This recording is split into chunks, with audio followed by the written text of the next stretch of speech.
नमस्कार दोस्तों, आज हम बात करेंगे करवा चौथ की। करवा चौथ एक ऐसा व्रत जो पत्नी और पति के बीच अटूट प्रेम, विश्वास और दीर्घायु की कामना का प्रतीक है। हर महिला चाहती है कि उसका यह व्रत पूर्णतः सफल हो और उसे पूरा पुण्य फल मिले। लेकिन क्या आप जानते हैं, सिर्फ भूखा रहने से व्रत पूरा नहीं होता। हमारे धर्म शास्त्रों में ऐसी 3 सबसे बड़ी गलतियां बताई गई हैं जो हम अनजाने में कर देते हैं और जिससे व्रत का सारा पुण्य नष्ट हो जाता है। अगर आप व्रत रख रही हैं तो यह वीडियो आपके लिए सबसे ज़रूरी है। इसमें मैं आपको पौराणिक ग्रंथों के आधार पर वह सटीक जानकारी दूंगा जिससे आप उन गलतियों को दोहराने से बचेंगे। चलिए बिना देर किए सीधा उन गलतियों पर आते हैं जो व्रत की सफलता को पहले ही चरण में रोक सकती है, यानी सरगी और दिन भर के आचरण से जुड़ी गलतियां। सरगी में देरी और वर्जित भोजन करना। व्रत का पहला चरण है सरगी, जो आपकी सास या घर के बड़े सदस्यों द्वारा दी जाती है। यहाँ 2 बड़ी गलतियां होती हैं। बहुत सी महिलाएं सूर्योदय के बाद सरगी करती हैं, जो सबसे बड़ी गलती है। सरगी हमेशा सूर्योदय से पहले ब्रह्म मुहूर्त में ग्रहण कर लेनी चाहिए। सूर्योदय होने के बाद यदि आप भोजन करती हैं तो आपका व्रत शास्त्र के अनुसार टूट जाता है और आपको उसका फल नहीं मिलता। सरगी में ऐसे भोजन का सेवन करना जो तामसिक हो या आसानी से न पचे गलत है। सरगी में हमेशा सात्विक और पौष्टिक भोजन करें, जैसे फल, ड्राई फ्रूट, दूध से बनी मिठाइयाँ और पर्याप्त पानी। यह पूरे दिन आपको ऊर्जा देता है। याद रखें, सरगी सिर्फ खाना नहीं है, यह व्रत का संकल्प है जो सूर्य की पहली किरण से पहले पूर्ण होना चाहिए। क्रोध करना और निंदा करना। करवा चौथ का व्रत का अर्थ केवल अन्न जल का त्याग नहीं, यह मन का त्याग भी है। व्रत के दिन क्रोध करना, किसी को कठोर वचन बोलना या किसी की निंदा या चुगली करना व्रत के पुण्य को तुरंत नष्ट कर देता है। ये मानसिक पाप है। शास्त्रों के अनुसार व्रत के दिन किया गया क्रोध और झूठ अन्न जल के त्याग होने वाले पुण्य को हर लेता है। व्रत के दिन शांत रहें, मौन रहने का अभ्यास करें और मन ही मन भगवान शिव, माता पार्वती और कार्तिक स्वामी का ध्यान करें। यदि संभव हो तो माला जाप करें। आपका आचरण ही आपके व्रत का सबसे बड़ा हिस्सा है। पति का अनादर करना या पति से झगड़ना। करवा चौथ व्रत का मूल उद्देश्य ही पति पत्नी के संबंध को मजबूत करना है। व्रत रखने का यह अर्थ नहीं है कि आप पूरे दिन क्रोधित रहें या पति का अनादर करें। व्रत के नाम पर पति पर गुस्सा करना या झगड़ा करना सबसे बड़ी गलती है।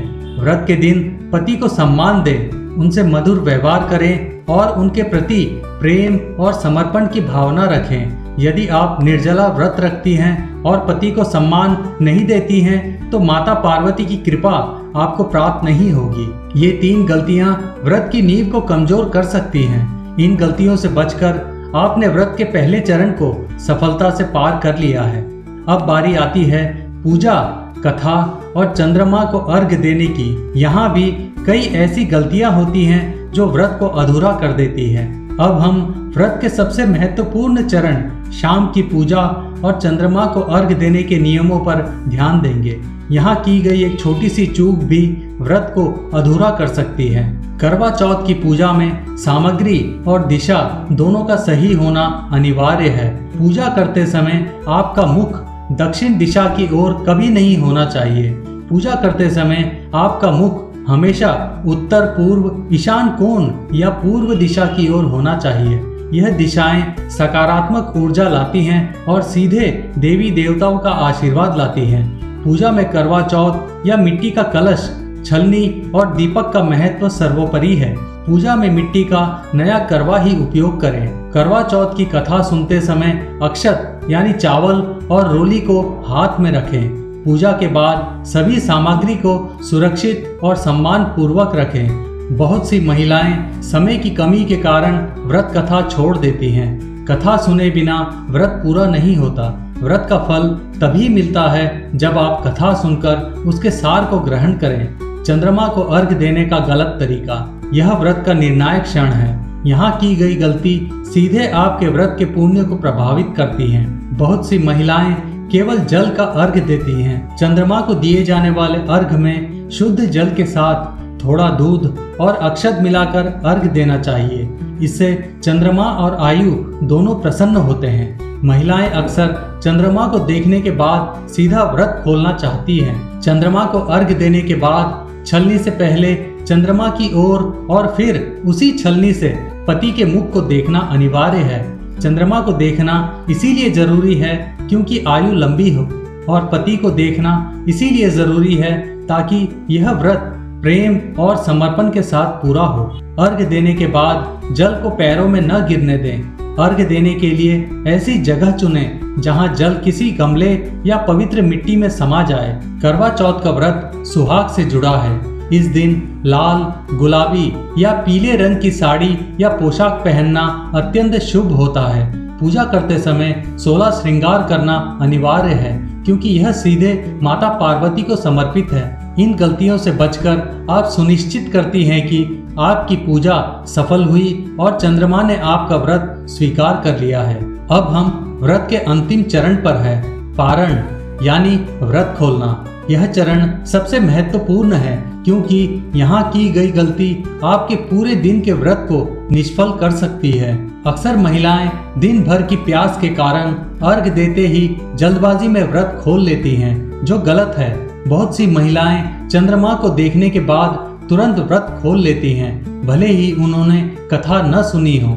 चंद्रमा को अर्घ देने के बाद अपने बड़ों का आशीर्वाद लें और फिर पति से ही जल या पहला निवाला ग्रहण करें। कथा सुने बिना पारण नहीं करना चाहिए। व्रत खोलते ही तेज मसालों वाला या हैवी भोजन करना सबसे बड़ी गलती है। व्रत हमेशा सात्विक और हल्के भोजन से खोलें। पहले जल या मीठा या कोई मिठाई खाएं, फिर धीरे धीरे भोजन ग्रहण करें। भोजन में प्याज या लहसुन का प्रयोग बिल्कुल वर्जित है। शास्त्रों के अनुसार कोई भी व्रत दान के बिना पूर्ण नहीं माना जाता। करवा चौथ का व्रत दान के बिना अधूरा रह जाता है। दान ही आपके व्रत के पुण्य को सुरक्षित करता है और उसे अक्षय बनाता है। करवा चौथ पर दान में सुहाग की सामग्री जैसे बिंदी, चूड़ी, मेहंदी और मिठाई, फल और वस्त्र देना सबसे शुभ माना जाता है। यह दान किसी ब्राह्मणी को, अपनी सास को या किसी जरूरतमंद सुहागिन महिला को देना चाहिए। याद रखें, दान करना व्रत के पुण्य को बांटने और उसे स्थायी बनाने का तरीका है। अब बात करते हैं मधुर आचरण की।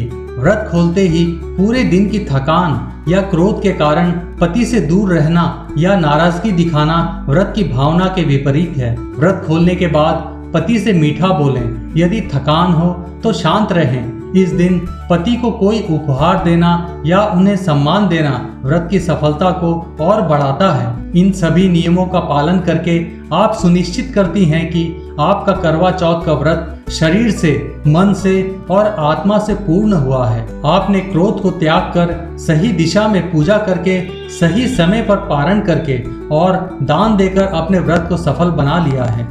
यही संपूर्ण और शास्त्रीय विधान है जो माता पार्वती और भगवान शिव का आशीर्वाद आपके दाम्पत्य जीवन में लाता है। तो दोस्तों, यह था करवा चौथ के व्रत को सफल बनाने का संपूर्ण शास्त्रीय विधान।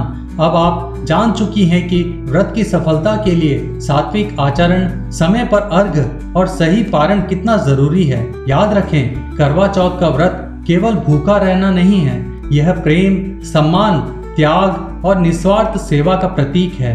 आप नियम का पालन करके न केवल पति की लंबी आयु सुनिश्चित करती हैं, बल्कि भगवान शिव और माता पार्वती का आशीर्वाद भी प्राप्त करती हैं। मेरा आपसे केवल 2 निवेदन हैं जो इस व्रत के समान ही पवित्र हैं। ज्ञान की सेवा।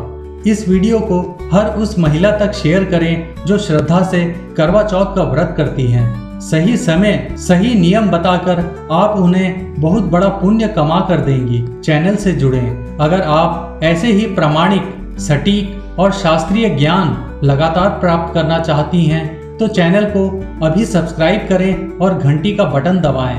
आपका व्रत सफल हो। जय माता पार्वती।